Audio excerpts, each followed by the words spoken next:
Hello and welcome back to Radio Free Urbanism, a podcast about urbanism stuff. My name is Nic Laporte, and today I am joined by one of your favorites. You guys, you know him, you love him, Ethan Myers. Welcome back, everybody. It's great to be here on Radio Free Urbanism, where we talk about urbanism and stuff. And stuff, yeah. Great to Nick have you said back, urbanism Ethan. stuff, but we talk about urbanism. Yeah. And stuff. And stuff, yeah. Alex isn't here today, but we've got someone filling in his role, I guess, sort of anyway. Please welcome to the show for the first time, Sully Isreal. Hi. I guess I'm the stuff. You're the stuff today. You're You're going to be filling in the role of Alex, who does talk a lot and he just lets her rip. He rambles a lot. And you said that that's something you do. So yes. Perfect. It'd be perfect. I can. That's not me usually. I can ramble, man. If it's about urbanism, I think I can't go to Thanksgiving. I've almost been banned because no one wants to hear about it anymore. Just sick and tired. You're like, no, go home. Like, I'd rather listen to our uncle just ramp about Trump and stuff. She's like, no, you leave. We'll listen to this guy. Yeah, exactly. So tell us who you are, why you're here. Just give us like the quick elevator pitch. Yeah, okay. Here's the elevator pitch. I graduated college in June with a master's in city and regional planning. Actually, 2 masters, also civil engineering, focus on transportation engineering. The longest title ever, but and I went to Cal Poly SLO, and now I work in planning. 2 years ago, I started the Strong Towns group in my hometown, which is Santa Barbara, and I helped run it, I should say. It's grown so big. There's tons of volunteers that help do all kinds of things, so I help run it. And Cal Poly, Santa Barbara are about 80 miles apart, so every weekend I was home doing all the Strong Town stuff, and through that, I've just learned so much about local politics, activism. I've learned all the inner workings of City Hall, and I've met with staff, City Council, developers, any interested party, and so that's been a really unique experience. So planning is basically my whole life. It's what I do in my free time for activism. It's what I studied at school. It's what I do as a living, and my sort of long-time goal is that I want to be on City Council, and I would love to be mayor at some point of Santa Barbara, which I think is a pretty achievable goal as far as goals go. I have plenty of time. Over the summer, I started a YouTube channel to talk mostly about urbanism. Oh, yeah, there it is. And my homepage is full of the shorts. Oh, my gosh, that's not good. The videos are way better. So, yeah, I started. It's about urbanism and stuff. And the stuff is history because I'm a huge history buff, but specifically like weird local history. I'm not going to make videos about like the Civil War. It's about like weird, like my most recent video, which was the creeks that used to run across Los Angeles, which were buried into tunnels. And I actually sent my friend into one of the tunnels to follow it. So, yeah, that kind of stuff. Sorry, we got some conservative ads every time. This is the problem when we have a guest window opened up. I don't have my YouTube Premium. But anyway, yeah. So Sullyville's your channel. I love that idea of the urban creeks because it's something that I think a lot of cities are kind of taking to heart and trying to fix. Like that's something what they're doing in Vancouver is restoring a lot of these urban creeks that used to exist, right? Which is really cool. And they're doing it in ways that are more natural seeming, but also other ways that they really fit into the urban fabric, which I think is really cool. Yeah. Yeah. Yeah. So welcome to the show. We got a bunch of questions from some of our listeners, some who are Patreon. Sorry, I don't want to say Patrons, Patreon members. And you can join Patreon for just $1 a month where you can join our Discord to get priority access, talk to each other, talk to us, have some fun. How much is it, Ethan, again? Sorry, did I say it already? I did. Yeah. No, I don't think you did. How much is it? It is $1 US. $1 a month. And if you're like me in Canada, you'll be crying because that's like at least $5 Canadian, I think, by now. Anyway, we got tons of stuff to talk about in the show. And the first one we want to get into is an update that I had is from last week. I talked about Gastown in Vancouver, which is our historic district, which went car free in the summer. And they were voting on whether or not to keep it that way, or at least keep it car free for the weekends. And they've decided to actually amend the motion to only have it for Sundays between 10 a.m. and 6 p.m., which is really disappointing. I think most people who've been there decided, you know what, that sucks. That's kind of a waste of time. They're gonna be spending almost $1 million just to move this furniture around. Like it's just like, oh come on, guys. Like we have like 2 blocks in the city. Like we've got nothing. We've got no pedestrian streets, and for them to just to do that, it's really crappy. And to make it worse, our city council is mostly made up of a party called ABC, who also control majority stake with the park board, which is a pretty unique thing that we have in Vancouver. But the integrity commissioner came out to find that they've been doing backroom dealings, basically skirting the rules. They're supposed to have all meetings in public, but they've been having private meetings which took place out of public notice, involved discussions on significant matters such as budget allocations and policies decisions like the Stanley Park bike lane, which was removed. So what happened after this all came out? They all said, yeah, okay, sure, cool. We don't care. We're going to keep doing the things we want to keep doing, which a lot of lawyers are like, bro, this is not a good idea. Anyway, so it all colors everything with this really bad overlay saying like there's just not the public input doesn't matter. Like we can go and talk, doesn't matter. They've made up their decisions not only already, but behind closed doors. It just seems really messed up. Anyways, I'm scared. Did you say that you guys have an integrity commissioner? Yes. That's quite a title. That is quite a title. So they investigated, said, hey, you're doing a bad thing. And then they're like, we don't care. We're going to keep doing it. I guess there could be a lawsuit, though. Yes, that's what the lawyers are saying. They're like, this is not good. Who's going to be held accountable? I don't know. I'm not a lawyer, but usually it ends up not being the people who are actually doing the thing. It ends up just costing tax dollars. Right. But anyway, the whole point I really wanted to talk about was the fact that this car-free street, here's some stats we got. 84% of people surveyed had a positive experience and wanted it to return. 79% of Gastown residents, people lived on that street, surveyed they wanted it to return. 59% of businesses said they wanted it to return. And a 35% increase in visitors along the street. 56% on weekdays. And there was a 75% increase in bicycle and electric micromobility activity on the street. And it just seems like one of these things where, all it takes is a business or two to be upset about it for it to just be struck down. I think there's some fancy pants furniture store on the street. And there's also a parking garage that, didn't like this idea of having a pedestrianized street there. And it's really disappointing that we can't just have one street, this whole idea of breaking a few eggs to make an omelet. I'm behind it because at the end of the day, if you don't do it, everything sucks anyways. You just have a bunch of broken eggs without an omelet. Everything's just spilled on the floor. And I'm thinking if you can't survive on a pedestrian street, maybe that's not the best place for your business to be.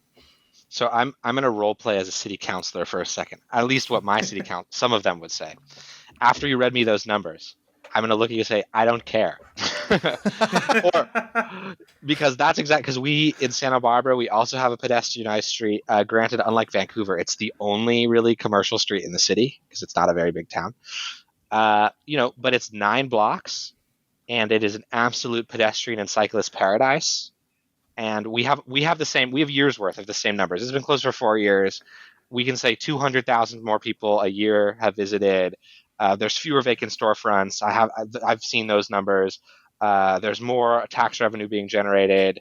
The cycling is up. I mean, whatever. And that has not changed the opinion. The people who wanted it open on day one are the same people who wanted it open now to cars. I'm actually, Stronghouse decided to reverse the verbiage. So now we're calling it open and we're calling it closed to pedestrians and bikes if cars come back. But yeah, no, the mayor has wanted cars to come back since day one. And he's even been so bold as to claim, after I made public comment a few months ago at a city council meeting, he called me out by name and said, strong towns and all these people, they have yet to present a single fact.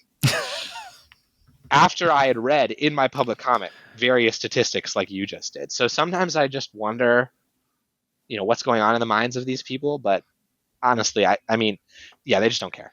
They don't care about that. Yeah, for the most part, they do care. They care about their own personal access, and the only way they know to get around is by driving. So they want to get to places as convenient as possible, and the only way they see getting around conveniently is by using their cars and taking up all the street space. Yeah. Mm-hmm. Luckily, here in Portland, we're kind of blessed at the moment with a very urbanist-friendly city council. But, that can change at any time. And I mean, we do have a few pedestrianized areas, but, it would be nice to see that expand here too. Yeah. Yeah.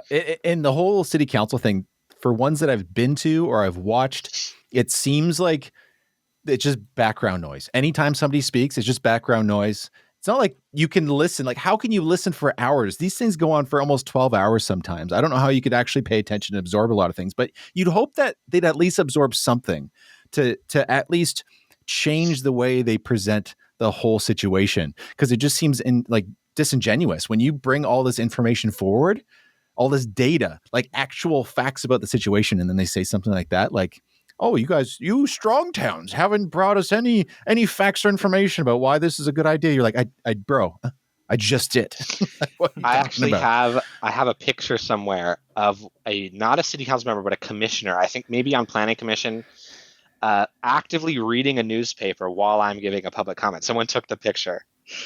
And he was just not paying any attention. But one thing I've noticed, doing all this activism now for 2 years, is that planning is really not a data-driven field. And I think that part of the reason is that it's one of the only fields where, and I've complained about this to my classmates who I graduated with from Cal Poly, we're so jealous of the engineers, because when the engineers come and they say, hey, we need to build a new bridge, we're just like, oh, okay. And then the engineers say, we've got to build it out of steel. And there isn't anyone who says, well, I think it should be built out of concrete. They're all like, oh, okay, sure. But when planners come and they're like, we have statistics and data that show, that this street economically is doing better without cars on it. Well, I think, it's like we have to contend with very unqualified. And it sounds like I'm being very condescending, but to be honest, like some of the city council members, even the ones that are urbanists, and they're great people and they come to the Strong Towns meetings, none of them have a background in planning. Right. So the mayor owned a restaurant for, I think, 30 years. So his perspective is, I want to run the city the way I ran my restaurant. There's got to be a bottom line. And so sometimes that translates into good things, if there's a budget deficit here or there, like the way he thinks about it. But when it comes to like how a street should be designed, and like Ethan said, he also never rides a bike. Like I think he's in his 60s. So, he's not, like, it's so frustrating as a planner to like try and explain these things to people who don't really know what's going on. But that's the nature of politics. It's a democracy. So, Yeah, and we've talked about this a lot on this show about how you don't have to be an expert to talk about the place you live, right? And that's the thing we'll see, because I'm not an expert. Like, you're an urban planner, right? You have your master's, you've gone to school, you studied this stuff. I'm not. I studied to be a paramedic. Like, that was my professional avenue. That has has a lot to do with the urban fabric, but like, at least on the street level, how they're designed, it has nothing to do with that. But I feel like, at least, like, coming from my perspective, I think what I'm trying to do, I hope, is like pointing to the expert stuff and be like, this is what they're saying. Okay. Right. Like, I'm trying to do that at least. Even though sometimes it's coming from my own personal selfish reasons why I might want them for one reason or another. I think at least we're coming from that place where other people, it is also coming from that place where they want just to have their own selfish needs fulfilled. It has a lot more detrimental effects to the community at large. At least. Yeah. No, by the way, I do the same thing as you. I have a master's in planning. I've only been working in planning less than a year. So I never ever say, like, I never go into city council or send in a letter and say, as a person with a master's degree in planning, such and such. I do the same thing as you. I link to studies, to case studies. So because I link to, articles written by planners who've been working for 30 years and know a lot more than I do. And so until I get to that place, I'm never going to consider like just my raw opinion qualified just because I have the degree. But definitely the rule that I made at Strong Towns, I said there's 2 rules for this whole group pretty much, which is we don't talk about national politics at all. We only talk about local politics. And the second rule is when we send in a public comment letter, that's, with our official letterhead, every single claim has to have a hyperlink to a source. We're the only people who have this standard. If you look at the other groups in the city who make claims all the time that they don't do that. So yeah, we try and bring data to the table. But like I said, the reaction still often is, that's nice, I don't care. Well, all good research and all good, claims, essays, everything like that involves copious amounts of citations. So it is good to be using that because, that's how we actually use that evidence to back up our claims here. So Right. even if we aren't, the top experts of anything, I'm just someone who was in environmental science and studied environmental science, it's really using those sources to back up our claims here rather than relying on the gut instinct of cars are good for everything. Yeah. Yeah, absolutely. I have an example too that you might find amusing. I ended up through my strongholds. I told you I've met so many different people in the city.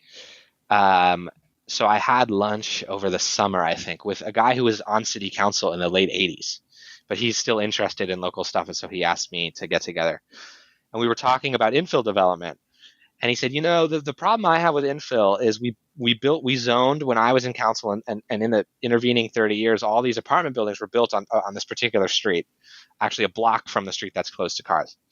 And he said, but the problem is they were all purchased as people's second homes. And I said, do you have data for that? And it was clearly the first time I think anyone asked him. He goes, no. And I said, well, then how do you know that they were purchased as second homes and that people don't live there? He said, well, I had a friend who lived on that street, and that's what he told me. And I was like, I have a friend who lives on that street, and that's his permanent residence, and his neighbors are also permanent residents. He's like, well, ask your friend. I bet some of his neighbors are second homeowners too. And I was like, I don't have data either way, but I just don't like making claims like that. It doesn't make any sense to me. But there's so much of that in local politics, just like random claims. It's about feelings, anecdotes. Yeah. And we're going to talk about a bit more about this when we talk about e-bikes a bit later, because there's a lot of that going around as well. But we have another update here from Ethan. Go ahead. Yeah, so quick little congestion pricing update as we've been kind of keeping on this story for the past, half a year now, Nick? Yeah. Half a year at this point. That's pretty crazy. But it's a pretty quick update here. Recently, we learned that the current Trump administration wants to shut down congestion pricing. The state government of New York and the MTA both filed lawsuits against the federal government and I believe the U.S. Department of Transportation on that, basically telling them to shove it. And the U.S. government, the Trump administration, has just recently announced that they want them to shut it down by March 21st. Now, is this any real update? No, it's just kind of a date, laid out by the administration currently. But speaking of data, we have all the facts that congestion pricing has massively helped out commutes for New Yorkers, made the streets safer, increased ridership on transit and cycling. And it really just is another ridiculous claim by the current administration to turn back some good urban policy that's actually helping our cities. They've hit their revenue targets as well. They just showed in the first month, which is like exactly what they wanted to happen, is fantastic. But I saw that Hochul she's really fighting back on this now, which obviously it was the whole pandering before the federal election that she was kind of humming and hawing about it. And that's why it got delayed, I think, in the first place. But ever since Trump got elected, she's been really going hard. And she had this press conference where she had this picture book basically with big letters, and she was making fun of Trump, being like, it's got big letters and lots of different colors, make it easier for him to read it. It was really funny. But the thing we didn't mention last week when we talked about this was the actual tweet or whatever thing that Truth Social, maybe it was on Twitter, it doesn't matter, but the White House tweeted out that congestion pricing is dead. Manhattan, all of New York is saved. Long live the king, President Donald J. Trump. And obviously that's been picked up. And a lot of people are using a lot of old slogans to basically, say, no, this is not a monarchy. We don't have a king. This is not how this works. So, yeah. Is it going to be dead on March 21st? We'll see. My assumption is the MTA is not going to care what the federal government thinks on this one. Yeah, I hope so. Well, the silver lining, I think I heard in what Ethan said, you said that they sued the federal government. But I think the good news is that the federal government isn't going to have any workers actually to show up at court because everyone's been fired. Doge. Yeah. Oh, man. So I don't know who's actually going to represent the federal government in the lawsuit. So it might just they're going to send Elon out there. He's just going to stand. He's going to be the only federal employee. Him and Big Balls, I think, was one of his assistants. I don't know if you saw that whole thing. So yeah. Oh yes, I did. Yeah. Well, that'll be a fun day in the U.S. federal courts when that happens. There won't even be a judge. Yeah, you're right. There won't even be a judge to do the trial. Yeah, no kidding. Oh, Yeah, what well, a joke. we'll keep in touch with that like we do every week. But our first story here comes from Sully to talk about e-bikes. So please let us know what's going on in Santa Barbara with, air quotes, e-bikes ordinance. Yes. So I think that this is your listeners might find it interesting because I think it's a microcosm of what's happening across the country, but I think Santa Barbara may be at the forefront of it because of our weather and geography. So e-bikes have become incredibly popular in Santa Barbara over the last 4 years. We even have a rad power bike store that looks like a car dealership. I mean, they took over an entire, it used to be like a Dunn Edwards paint store. And so you can like literally go and try out e-bikes and buy one. And I ride my e-bike in Santa Barbara all the time. And it's hard to tell because we don't have new data, but on a daily basis, I would say anywhere between 20 and 25% of the population has bought an e-bike and uses it somewhat often. You know, just on my street, there's a retired couple, they bike to the market now instead of drive. You know, me and my sister, like there's people. And so it's hard to now bike around. It used to be when I was a kid, you would bike around and you were like the only cyclist if you looked at any direction. But these days, especially on weekdays when kids are going to school, I haven't been the only cyclist on a road in a long time. Like there's lots of people biking, and they're mostly on e-bikes, and that's just because the city is hilly. The population sort of half the city is on big hills and half of it's in a valley, and so it was, you know, acoustic biking, as I put it, was only ever going to get so far as a viable transportation mode because of that geography. Like I was never able to bike from my house because it's on a hill that's about this steep. Like it was impossible. I mean, look, unless you were like one of these Lycra guys, but so e-bikes have become super popular. It's sunny 320 days of the year as well. Now the problem is that 15 or 20% of people e-biking is enough where it becomes noticeable and bothersome to drivers, but not enough of a population where there's like a contingent of people that sort of represent it, especially because I would say a good majority of that 15% are children riding their e-bikes to school. Their parents bought them an e-bike, a rad bike for $1,000, and just don't deal with their kids. They're like, go to school, whatever. So especially during school hours.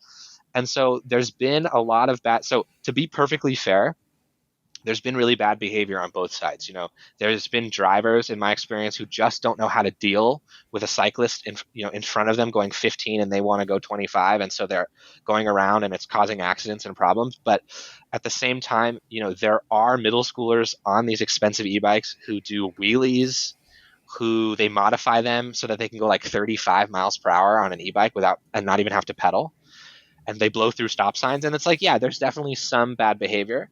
And then all of that is compounded by the fact that our main street, which I mentioned, you know, 9 blocks is totally pedestrian. It's car free, I should say, but you can ride your bike there. And, you know, every weekend there are between 6 and 12 middle schoolers who purposely terrorize pedestrians on their e-bikes.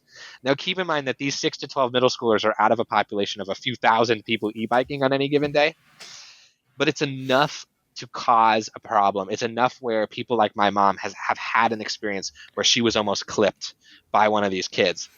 And if you go on Nextdoor, there's just this outpouring of complaints about the e-bike behavior, of course, as a whole, right? They don't make the differentiations I'm making.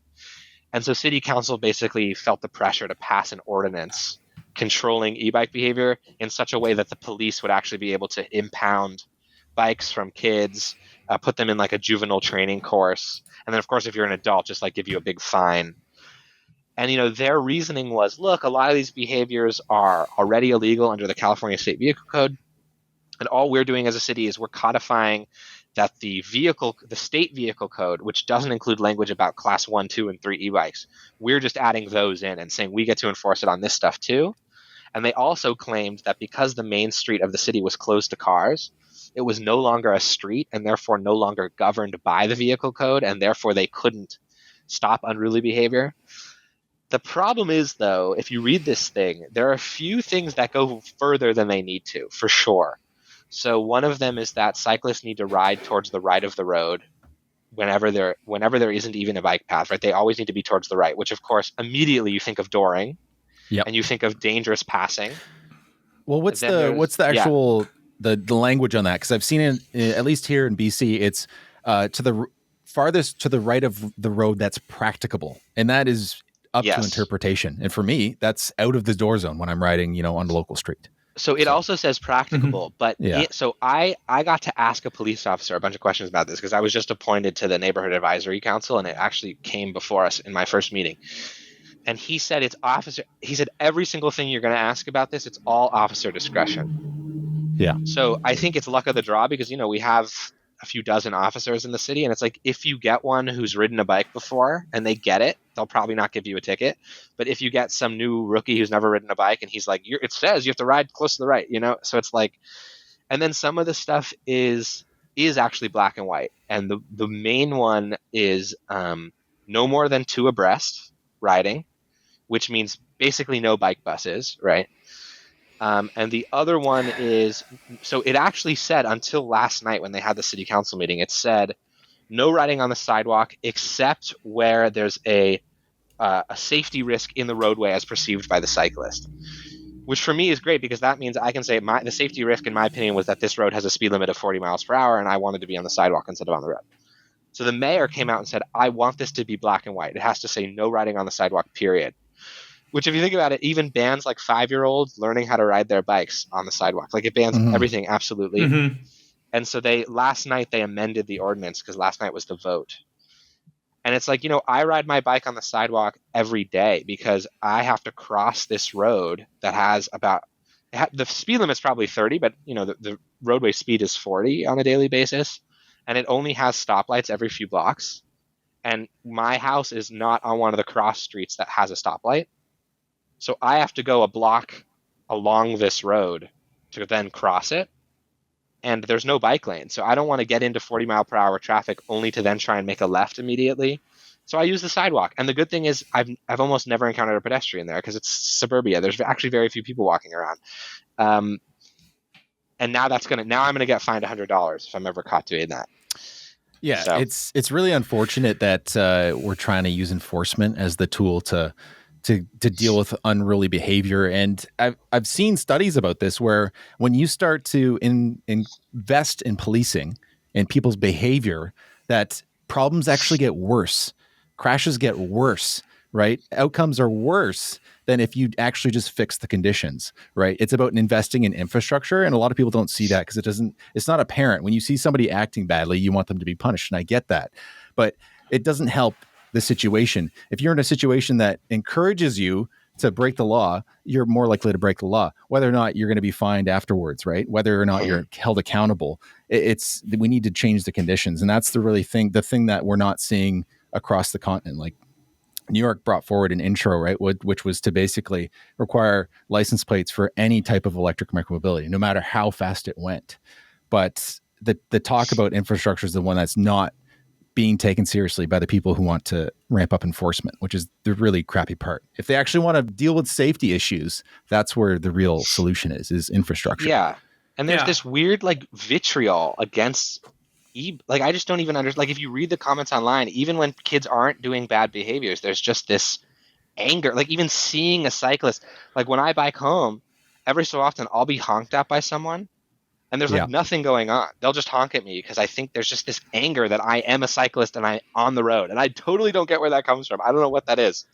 It's because you are in front of them and they must get in front of you. Right. Even though there's a stop sign. I've been that must get in front syndrome. I've been in these battles with drivers where there's stop signs on every cross street and they do that thing where they have to get in front of me. And then I purposely get back because I obviously can go through the stop sign faster than them. Because I have an electric, I can accelerate quite quickly. So we keep doing this thing. Oh my God. Sometimes it pisses them off so much. I'm like, just stay behind me. We're going to end up at the same cross street every time, the same speed. Yeah. That must get in front of syndrome is incredibly dangerous. Yeah. And dare I say deadly. And it just can scare the crap out of you. I've been terrified a few times. You just hear an engine just blasting by. Oh my God. I've shown a few of them here, but there are solutions to the danger. First of all is realizing that it's not that dangerous to begin with. When you look at statistics compared to other modes of transportation, not including actual public transit is so incredibly safe, but compared to cars, even e-bikes are incredibly safe, especially to pedestrians. When I looked in the statistics at New York City, 50 times as many people are injured and killed by cars compared to electric micromobility, 50 times, which is like unbelievable, even though it's this, hot button issue. I think it's, kind of like a witch hunt or satanic panic in a sense, right? It's a moral panic of sorts.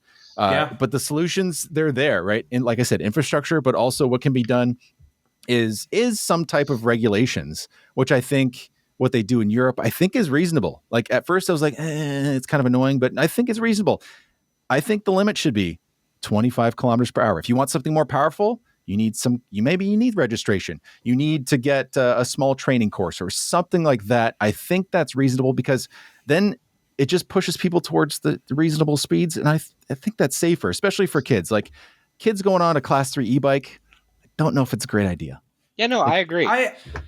I also agree as well. I do want to say, though, that we should, and I'm sure you agree with this, Nick, we should probably be targeting cars first on that before we start moving over towards targeting e-bikes. But the thing is, infrastructure can address both. It addresses both cars and e-bikes at the same time, which is just fucking brilliant. And it's cheaper, too. Like in New York, the DOT estimated it's going to cost them $19 million to implement some kind of system for e-bikes to be registered. You know what you can do with that? You can daylight 75% of intersections in New York City with $19 million. Like, come on. That's a great deal. $19 million, you can build probably multiple different protected bike lanes. Yeah. So I think the priorities are just in the wrong place. And we're at this transition point too, right? Where, like I said, there's not enough cyclists where it's like a constituency, especially because of their age. But if there were a few more of these protected bike lanes on the major routes, who knows how many more people would transition to e-biking. But the pushback against, because in Santa Barbara, the streets are relatively narrow throughout the whole downtown. So like you are going to have to get rid of parking or a lane to build these class 4. And the pushback. So yeah, I mean, there was a planned class 4 because we have one going north-south. There was a planned route going east-west. And it was going to take away parking. What is it, class 4? Yeah, it was class 4. What does that mean? Sorry. Oh, it means a protected bike lane. Okay. So in this case, it was going to start by being bollards and paint, plastic bollards and paint. And then it was, at some point going to be upgraded to concrete, but like European level concrete buffer with planter, like the whole thing. And, everyone flipped out and it was downgraded community meetings. And now all it is at intersections, there's like a bulb out that the bike lane goes onto. And that's like the whole project now. So, and that's not enough to get, I think, most people to switch to cycling. You're still on the roadway most of the time. So the threshold's pretty far. Like I think a lot of people don't realize how safe it needs to be to get the vast majority of people to even consider getting on 2 wheels. Like it's like a lot of bikeways we have here are seen as a great model and what to do. And some of it's okay, but a lot of it's like, I'm like, no, this is not good enough. Like if I have one car buzz me a week, 90% of the population doesn't want to deal with that ever. So that's a hard agreed. No. Yeah. So massive agree. And it's very similar here in Portland as well too. Yeah. So we do have some great infrastructure. We do, but a lot of it is still very much needing to be improved. And we still have a lot of spaces that are very, very car dependent. I mean, you look at streets and you see that a vast majority of the space is for cars still, despite the fact that it has a protected bike lane. And it's just making these streets, for everybody and not just people behind the wheel. Yeah. Yeah.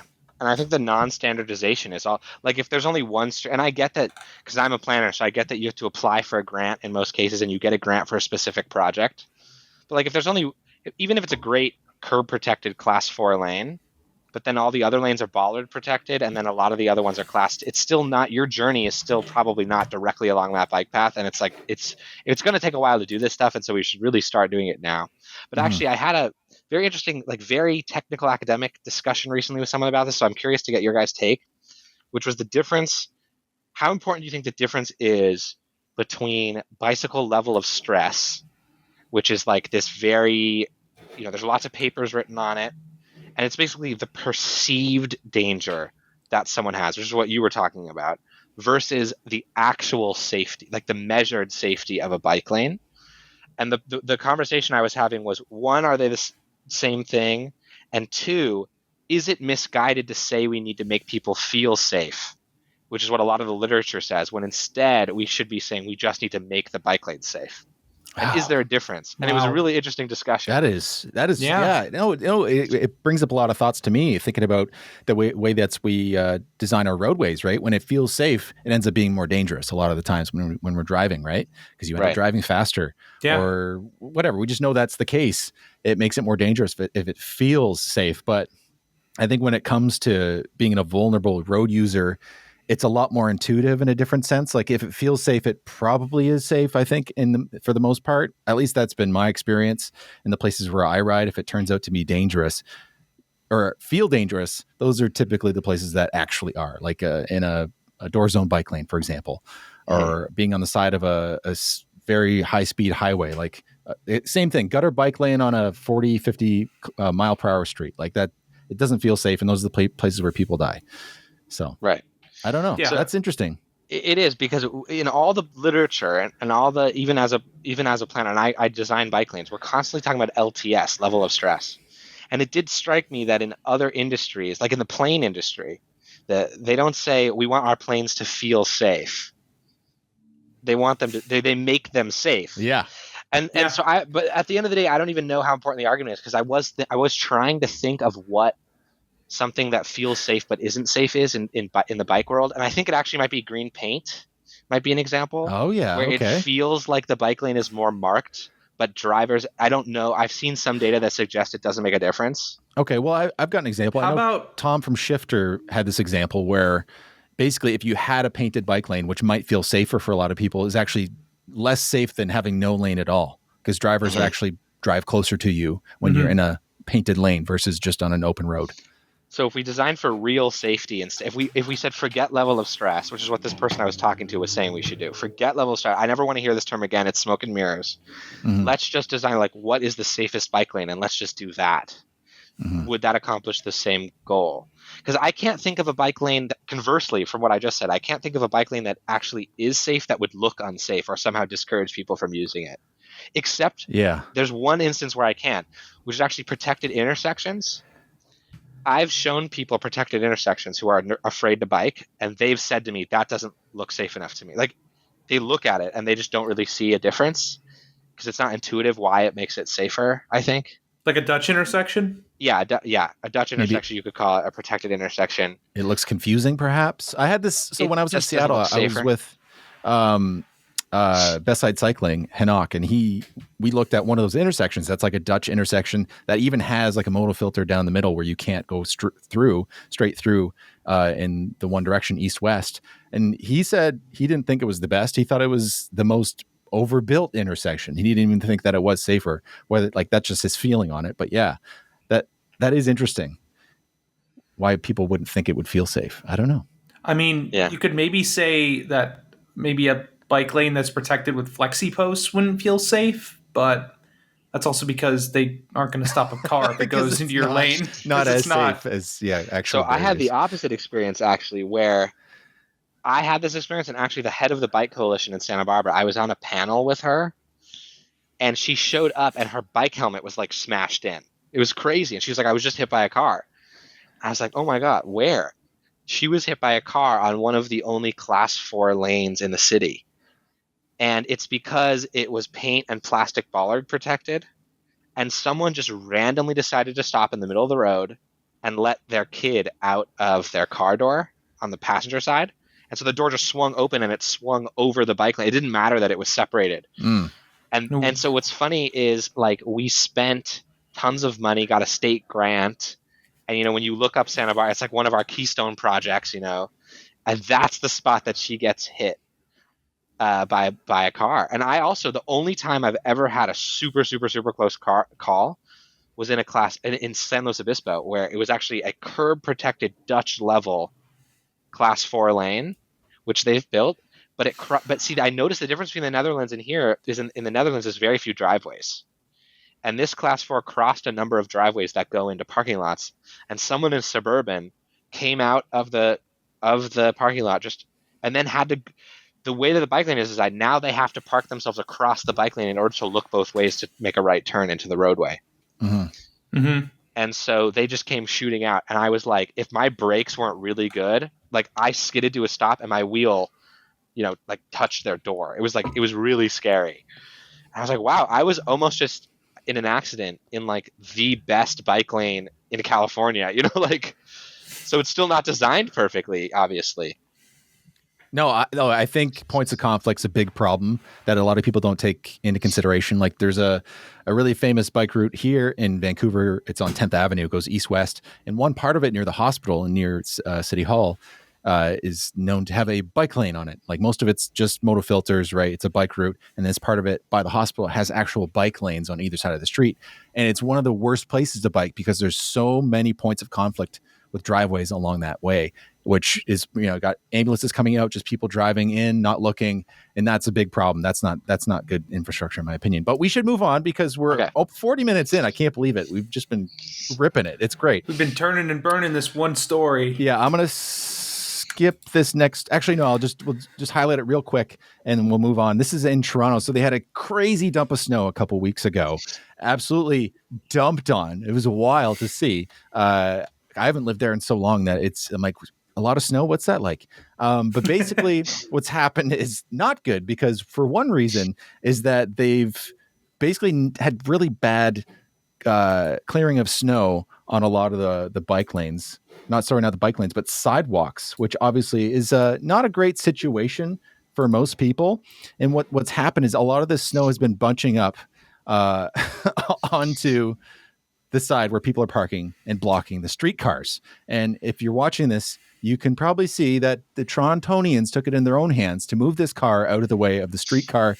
So there's this car parked up on the curb with all the snow in there. All these people are rocking the car and pushing it into the snowbank to make way for the streetcar that's blocked by this parked car, which is absolutely lovely. They didn't flip it, unfortunately, which would have been a lot more satisfying. It was cool to see. And one guy walks away with a cigarette in his mouth after they just pushed away his parked car. It's awesome. But yeah, the situation. It wasn't even just streetcar riders. It was just people on the side of the road who saw a fun activity of the community getting together. Yeah, it's awesome. Wow. I love it. Well, that's why I live in Southern California, but no, Toronto, just the worst news is coming out of there, whether it's the Doug Ford stuff or the housing crisis. Yeah, it's just, I feel bad for them. Yeah. They're not catching a break. Not good. But yeah, the bike lanes and the sidewalks are still covered in snow. Not good. And it really sucks when the streetcars get blocked by a parked car. Just such a waste. But we're going to move on here. We got questions for you from us and from the listeners. So the first one I always ask, I think we already asked really was like, where did you come from? Where did you go? The whole Cotton Eye Joe question. But so let's go right into the questions here. The first one's from Jen Hall, one of our Patreon members. And she asks, are there any recent improvements in LA that have made it more people-centered you can share with us? No. Not even Safe Streets LA movement? Nothing like that? Okay, no, to be look, okay, people expect urbanists who are not just bikes to be optimists, which I am. If you can't tell, like, my favorite color is yellow. That's like my shtick, like I've always been an optimist. That's why I'm a planner, as a career. But LA, there's just this vibe of very slow progress, whether it's in housing or in streets. And, Streets for All has been great. I mean, they really did fill in a void. There wasn't an activist group doing any of this stuff. And I'm so glad that they came in and, they passed HLA. But again, like the fact that they even had to pass it was like ridiculous because we already had so for anyone who doesn't know, we had an adopted mobility plan of where all the bike lanes were going to go, like already voted for. HLA literally just forced the city to build their own adopted plan, which is the fact that was a battle. And the fact that the fire department came out and told people not to vote for it, again, even though it was already technically adopted. But, the headlines I read national and international urban news, and then I read a lot of Santa Barbara and LA stuff every week. And it's like I was reading a Streets blog, and it was like a look 1 year later, a look at HLA. And according to Streets blog, it's something like a third of a mile has actually been implemented in that year. It might have been 3 miles, whatever. It's a tiny number. Yeah. And according to Streets blog, they're just trying to figure out what the next step is in doing the bare minimum to technically follow it, but not really follow it. There are, however, cities that are not LA, to answer the question, that are doing great stuff. So Santa Monica, Culver City, like these smaller jurisdictions that are in LA County are actually doing really, really great stuff. And I don't want to diminish that at all. Yeah, other cities, it just depends on where you are in the LA region. I know that Glendale, I saw a headline this week, they put in protected bike lanes. They're ripping them out after 6 months because so many people complained. And like I just read like headlines the Culver like City. that. Just like Culver City moved, yeah. And I just read headlines like that. But of course, what's funny in Culver City is they've had another election where now they have a majority who's pro-bike again. Whether or not they're going to spend another millions of dollars to put the bike lanes back after taking them out after putting them in is a different question. But no, I would say LA, like there's very little. I mean, even if you read like Urbanize LA, which is about the housing stuff, not the mobility stuff, and you compare urbanized headlines in other cities, like just being in LA, looking at the horizon, there are almost no cranes. There's like very little construction. There's not that much going on. It's really sort of in a stasis mode. But no, there are activists, and I think it's going to change. Like I don't think it's going to be that way forever. I'm not a doomer in that sense, but no, I don't think anything recently have I seen that's some incredible project that changed stuff. Well, that's too bad, but hopefully, I mean, it's going to be going in the right direction eventually. I think this movement is going to be picking up more and more steam as the years go on, and maybe it's going to take a generation, but hey, we're ready to put in the work. But we got some more questions here. This one's from another Patreon member, Willie, and he asked, when are you going to come to Columbus, Georgia to make a video on how much it sucks? Is that a question for you? I think it's for you. I don't know why he's asking me. I've never made a video where I went anywhere to review anything, but I've never heard of Columbus, Georgia. I've heard of Columbus, Ohio. Oh, great. So I love it. I don't know I don't know what that question really is. Well, now it's on your mind. Maybe you can decide later. Yeah. As a creator, do you guys feel like you get a lot of messages from people who are like, "Can you please crap all over my city?" I don't. I get it. I'm not a big enough creator yet. I only have 1,000 subscribers, so I have not gotten that yet. Yeah, I just mainly get it from people from Dallas. So you get there. But you get the more crappy comments you get. That's not necessarily crappy. That's like some good engagement. They want to. No, it is. It definitely is. Yeah. I got another question for you. So one of your videos was about Houten. It says, I visited the world's most bikeable suburb, and it's about 15-minute cities, the city of Houten in the Netherlands outside of Utrecht. And it was a great video. Fantastic. I visited Houten probably around the same time you did. Yeah. But as far as the Netherlands go, what did you take home from the Netherlands, if anything? Wow. There were two big things, actually, and I got in a lot of trouble because I had another video called My Honest Review of the Netherlands, and me and my friend, we filmed about an hour, and so we only used 15 minutes, and the 15 minutes we used was mostly about Amsterdam. So about half the comments are hate comments. How dare you call Amsterdam the Netherlands? And of course, typical American tourist only visits Amsterdam. I visited almost every city. I was there for a month, okay? Yeah. But one of the things I did take away from Amsterdam, which is obviously one of the biggest cities in the Netherlands, is that when you create a cycling city and cycling becomes one of the main modes of transport, cycling becomes a very serious thing. And what I mean by that is when I was on these bike paths, just surrounded by people going to the market and coming home from work and going to school, cycling was not like some leisurely, what I'm used to, which is usually I'm the only person on the entire path and I'm going at whatever speed I please. And the first few days I was there, I realized that the bike paths in Amsterdam might as well be like a freeway in LA in terms of how people are using them. Like they're trying to get places quickly, and they don't have patience for you, like scenically, like looking around or stopping or like fumbling, So, and by the way, people took that in the comments such the wrong way. They were like, you are such an idiot who has no idea. No. Like, I get it. I realized I was the interloper in the same way that if I was from the UK and I didn't know how to drive on the American side of the road and I went on a freeway, people would be like pissed off at me, not really knowing what I was doing. Like, that's totally understandable. And so I thought, but I think it's cool. That's the other takeaway. Like, I think that's so cool that the bike lanes are like this utilitarian, busy, important thing, that they're not just like some like extra thing added onto the side of the road that a couple people use. And then, the other big thing that I took away Oh, also from Amsterdam, bike parking. Like, I know that urbanists say like another great thing about bikes is that they take up so little room when you park them. But then again, when you turn an entire city into a cycling city, like the bike parking situation was insane. Like, just so much, so many which of course, if they were all cars, would take up thousands and thousands of square feet of more space. But like bike parking, like eventually, if you get enough people cycling, you do need to figure it out. Obviously, they have the bike underground parking lots, which are just incredible. And then, yeah, from Houten specifically. So, yes, I went to places other than Amsterdam, obviously. What I took away from Houten, which I already kind of knew because I actually wrote my thesis on it, which is why I visited there, was people's travel behavior really is dictated. You mentioned common sense before. People's travel behavior really is dictated by like what the simplest, cheapest, easiest choice is, not by like their personal ideals, which I hear all the time. So, they designed a city where the bike lanes are simply the shortest route between your house and the market, and therefore most people use that route.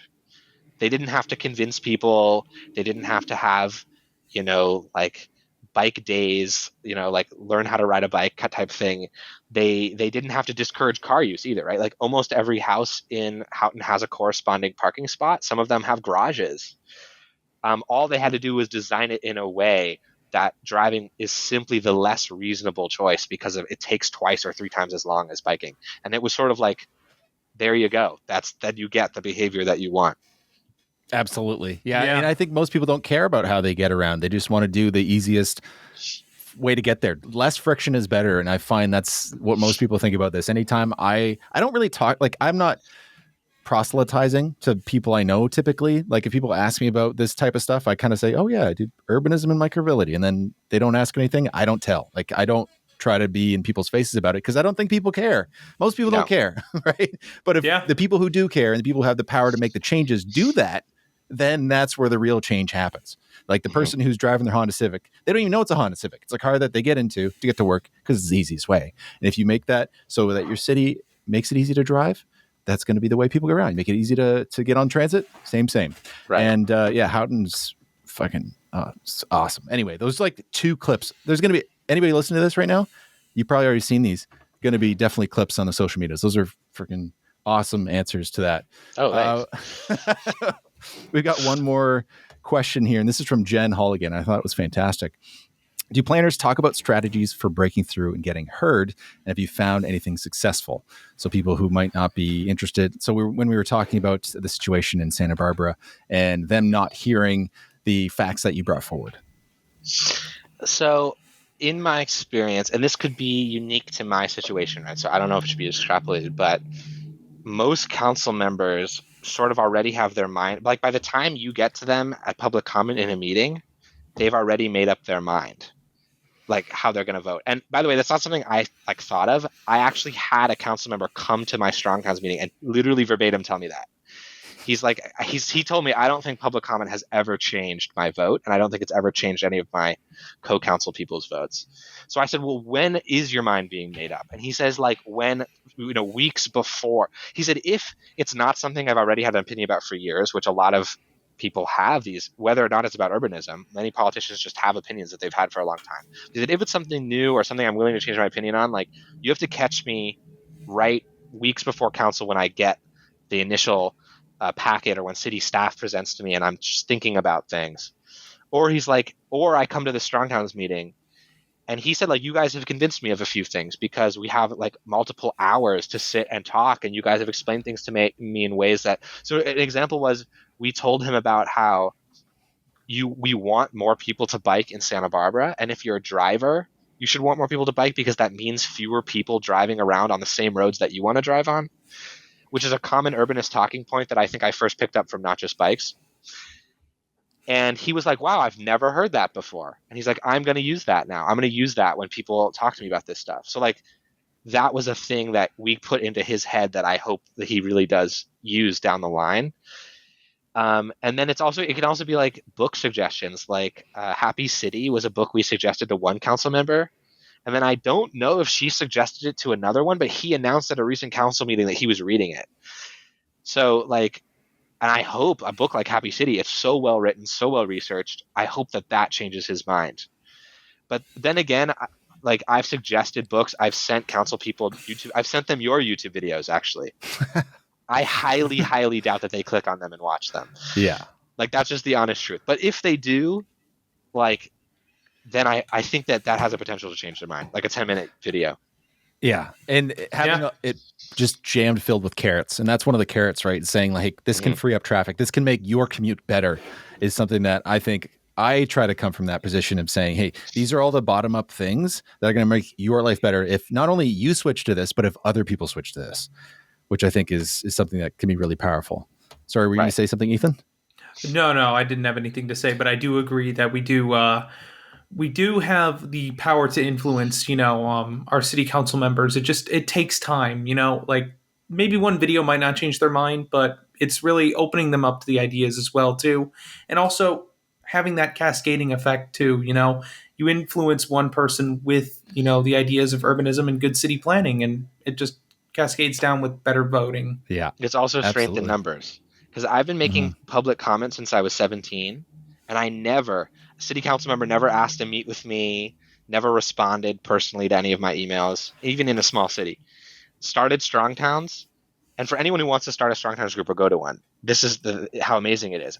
By our fourth meeting, a city council member came to the meeting uninvited and like wanted to be there. And he was a council member that for years I had hoped that one day he would like write back to me. You know what I mean? And so just having that legit thing of having like, hey, we're a group of 30 people, not one crazy guy that you've never heard of, total world of difference. So it's inviting, right? The local conversation, that's what they call it, right? With Strong Towns, I think is more inviting as well. Yeah. We got some listener mail. Let's try to get through these before the end of the show. And first one I think is important. Adam Knott says, last week we talked about book recommendations when it came to new people getting into urbanism, and one you just mentioned too. He says Cities for People and Happy City are my book recommendations. We got another comment here from Jen Hall. Something that really adds to tight-knit communities are local clubs. Some examples are a sport club, a reading club, a knitting club. Do you know if there are any clubs running in your neighborhoods? Are you part of any clubs? You guys want to take that, or do you want me to take it? Yeah, sure. I'm not part of any sporting clubs. Obviously, there's like, I'm in Vancouver. There's like cycling clubs, running clubs. There's like friends running groups where you can just go meet people to make friends and run at the same time. There's like people who swim in the ocean when it's really cold, like the cold dip people. I'm part of any clubs. I'm kind of part of like Strong Towns Vancouver, but I go to a language meetup relatively frequently. That's a club, I guess. How about you? Yeah. Ethan? Wait, what language? Japanese. Oh, cool. Oh, fun. Yeah, I'm not a part of like any real clubs other than Aorta, which is a group here that's sort of based on getting more passenger rail support in Oregon. But I mean, it's Portland, so there's a literal infinite amount of clubs. Notably, I mean, like there's just like an infinite amount of stuff here. Game shops, stuff like that, book clubs. It's a city. There's clubs kind of everywhere, but I'm not in anything other than Aorta. So, and for me, trying to help like run a Strong Towns group is kind of enough. Yeah. On top of my full-time job, I am a regular. Like I go to synagogue regularly. I mean, if you want to call that a religious club, God's club, or whatever you want to call that. So no, which is really nice because none of the people, there's no overlap between the people at my synagogue and people who show up at Strong Towns. So like it's a different social group.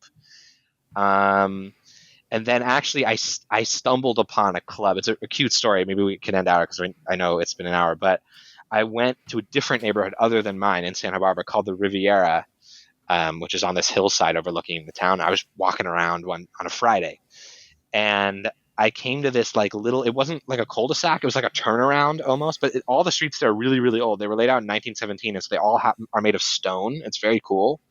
And there was this like turnaround, and there were like a dozen people just sitting in foldable chairs, like sharing drinks and snacks with like their dogs, like in the road. And I walked up to them and I was like, hey, what's going on? Like, what is this? And like, oh, this has been going on for 30 years. No one knows who started it. And every Friday, mid-morning, all the people who live on all the nearby streets show up with foldable chairs. We don't have a name. We don't have a calendar. We don't have a group chat, but we all just show up, and whoever brings drinks and snacks, and we pass it around. And this one guy, he had like alcoholic eggnog because it was around Christmas, and he offered me. He had a cowboy hat too. He's such a cool looking dude, and he offered me some, and I was like, walking, like I was taking a hike, so I didn't want alcohol. So I was like, oh no, that's okay. And he goes, lightweight, and just walks off. But I was like, that's so cute, like that's like a really cool, and that's a neighborhood that's known for its NIMBYism and older people and whatever. But I think that it's really cool that they have that little thing that they do once a week. Yeah, it's really an important part of a vibrant community. Yeah, that's pretty amazing. That social club. Yeah, we got one more mail that we're going to talk about. I think it's good to just end with this one here, and then we'll close out the show. So, Ethan, can you read this one here? Yeah, of course. This one comes to us from frequent mail person, Reese, and they left the message saying, I get that there are issues that are politically polarizing when it comes to urbanism. Why does congestion pricing in NYC have to be a culture war, conservative versus progressive thing? It's the type of thing that if you use common sense on regardless of your political standing, it makes sense. Would the same thing make sense in LA? Probably not. Is it way different? I just don't see how you can argue against congestion pricing in NYC, no matter what your political affiliations are. Yeah, I think it's a great thing to point out. Something we've talked about a lot on this show before. Even many, many months ago, we kind of tried to tackle this, but it's such a complex issue. But I think it's really important to see that there's value in this and that it can be bipartisan. And if you haven't listened to it yet, the most recent episode of The War on Cars was fantastic. It was with Beth Osborne. She's the executive director of the advocacy organization, Transportation for America. And they were talking about the situation right now with Donald Trump in power and with the new, what do you call him? Minister of Transportation or whatever? I can't remember. Duffy. Secretary of Transportation. That guy coming in. And what does that mean? And she kind of went into the ins and outs of it, which is really cool and interesting to hear about how it's not exactly what people think. It's not all doom and gloom, right? There's some tiny ones that are going to come out of it anyway. But anyway, this is something she said, a quote from her, and I think it's really fantastic. And she says, they're shocked to learn that it is actually rural, small towns that want to reestablish the walkability of their main streets and that businesses appreciate having people walking around. It's not some liberal plot. It's actually one of the most central concepts of rural Americana. Every single movie about rural America, going back to the beginning of film, has that picture of a public square with a gazebo in the middle, a big park, the county courthouse, and people walking all over the place on slow-moving streets. This is something that rural America has always done, and now we are trying to recreate it in the urban American landscape. Some people get ahead of their skis because they want to make big cities and the libs cry, but they fail to recognize that these are universally sought after community amenities. Everyone likes their kids to be able to walk to school. Everybody enjoys walking to the park. Everybody likes having things close by. And I think that when we talk about common sense, that's common sense. Those liking those things. Yeah. I thought it was a great quote listening to that episode. War on I love Cars. that. Yeah. So here we are at the end of the show. First and foremost, I just want to say thank you to Sully for joining us. Absolutely fantastic conversation. I know it was because we only got to legitimately like one story. And I know usually it's a good thing if that happens. So you'll have to have me back. Absolutely. We got lots more stuff to talk about. So Ethan, do you want to start wrapping up the show for us here? Absolutely. But Nick, do you want to maybe tell people what grinds your gears, or do you want to continue wrapping this up? We got time? You guys cool? I got time. Yeah. How about you, Sully? You got time, okay, Sully? All right. You know, I was trying to end it on the high note, but you know what? Is Nick going to complain about something that happened to him? Yes, he is. So, something that grinds. You know what grinds my gears? What grinds your gears, Nick? What grinds my gears is when people don't know the rules of the road, and not just like they don't know and they're ignorant to it, but when they don't know, they're smug about it and they try to like shame you, and you're like, bro, God. So like one that's happened a lot recently, I know I've talked about this before, was the whole unmarked crosswalk thing. People are completely oblivious to that existing. They think if you're trying to cross the road as a pedestrian, go fuck yourself. The car has the right of way, which is not true. In most cities across North America, almost anywhere where sidewalks meet crossing a street. But something happened to me yesterday at an intersection that I cross very often on my bike that just it sent me. It just like made me so mad that I'm just like, dude, just relax. Like that guy's dumb. But oh my God. So I'm going to share my screen here so that you can watch. So this was today, and this is not the situation, but I wanted to highlight this one. This is the intersection. It's where a major kind of multi-use path crosses a street, where you see a driver stops for me, and then another driver going the opposite direction doesn't stop and just goes flying past. Which most people stop here. Sometimes this happens. I'm like, that's not great. You know, we want kids to be able to bike here. That's not great. I'll be fine. It's fine. But this next clip here is this was the moment that sent me. This one here. This guy slows down, and you can't see it, but in the car, he's pointing up like at the sign, giving me this face like what the fuck are you doing, buddy? Like pointing up at the sign. I'm like, that fucking sent me. I'm like, bro, do you know what this sign means? Can anybody tell me? Here's the sign here. Can maybe Sully, can you explain what this sign is? What is this sign? Wait, and what does it mean? That's you have to if the lights are flashing, you have to stop and yield for whoever's there.